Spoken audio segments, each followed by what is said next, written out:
TNI Angkatan Laut menggelar latihan bertaraf internasional multilateral Naval Exercise Komodo 2023 yang bertajuk Partnership to Recover and to Rise Stronger di Makassar.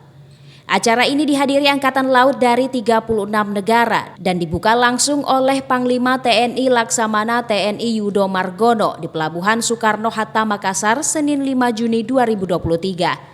Berbagai negara turut berpartisipasi, diantaranya Amerika Serikat, Australia, Brazil, Brunei Darussalam, Bangladesh, Kambodia, Kanada, China, Chili, Fiji, India, Inggris, Jepang, Kenya, Korea Selatan, Malaysia, Myanmar, New Zealand, Netherlands, Oman, Filipina, Pakistan, Prancis, Papua Nugini, Qatar, Singapura, Sri Lanka, Spanyol, Rusia, Thailand, Turki, Timur Leste, United Kingdom, dan Vietnam. Para peserta yang terlibat akan mengikuti berbagai kegiatan, diantaranya Icebreaking International Fleet Review atau IFR, International Maritime Security Symposium, City Tour, City Parade, Fun Bike, Admiral Lunch, Bilateral Meeting, Welcome Dinner, Maritime Exhibition, dan Gala Dinner.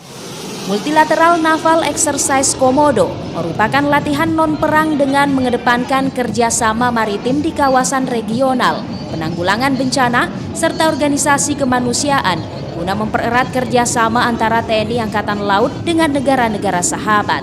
Adapun kegiatan bakti kemanusiaan, diantaranya Engineering Civic Action Program, dengan membangun monumen MNEK di Center Point Indonesia, lorong wisata, perbaikan atap SMP Lailai, dan perbaikan sarana di Jalan Lanraki. Sedangkan Medical Civic Action Program dengan melaksanakan pengobatan gigi, kitanan massal, dan operasi katarak.